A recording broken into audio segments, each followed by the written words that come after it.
আসসালামু আলাইকুম। একটা রেসিপি নিয়ে হাজির হয়ে গেলাম, মুরগির রান্নার রেসিপি। আমি আজকে মুরগি রান্না করব না, আমি আজকে রান্না করব মুরগির পাও ঠ্যাং রান্না করব। কিভাবে রান্না করতে হয় দেখুন। অনেকে অনেকভাবে রান্না করেন, আজকে আমি অন্যভাবে রান্না করব। প্রথমে দিয়ে দিলাম পেঁয়াজ আর রসুন।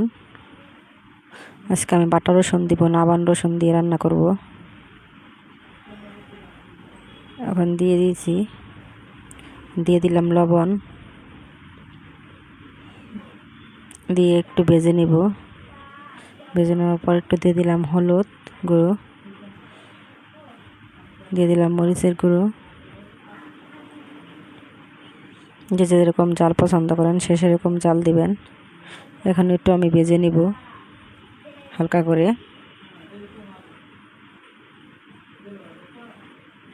ভেজে নিচ্ছি। জিরা আদা বাটা আমি দিয়ে দিয়েছি। এখন দিয়ে দিলাম আমি আজকে মাংস নিয়ে হাড্ডি দিয়ে রান্না করব।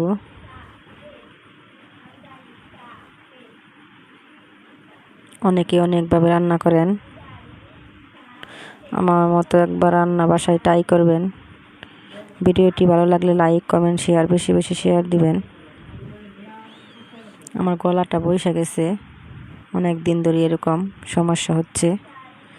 এখন দিয়ে দিলাম দারচিনি এলাচ, আর দিয়ে দিলাম তেজপাতা,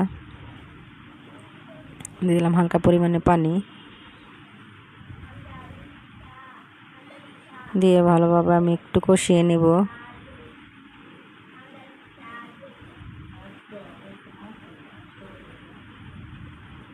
করে নিচ্ছি, ঢাকনা দিয়ে ঢেকে রেখে দিব। এখন আমার প্রায় কষানো হয়ে গেছে। এখন দিয়ে দিব একটা আলু, ছোট ছোট করে কেটে রেখেছিলাম। আজকে আমি আলু দিয়েই মাংসটা বোনা করব, হাড্ডি।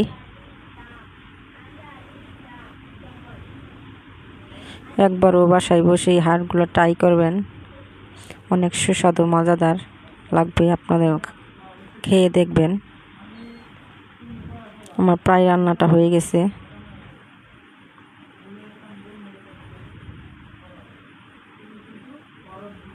একটু পানি দিয়ে দিলাম,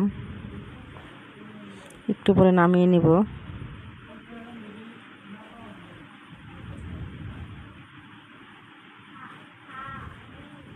কেমন দেখা যাচ্ছে আমার রান্নাটা দেখুন।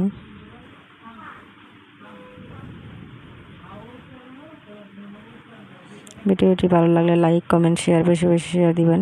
আমি ভালোভাবে গুছিয়ে কথা বলতে পারি না, নাকের প্রবলেমের জন্য।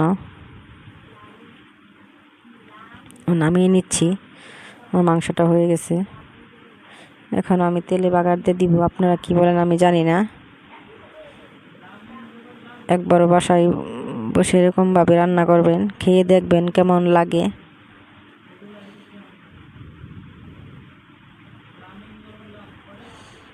এখন জিরা দিয়ে দিলাম, তেলটা আমার ফুটে গেছে। একটু পরে আমি তেল বাগার দিয়ে দিব। দেখুন, বাগার দিয়ে দিচ্ছি। আমাদের এখানে তেলের বাগারই বলে, আপনাদের কি বলে আমি জানি না।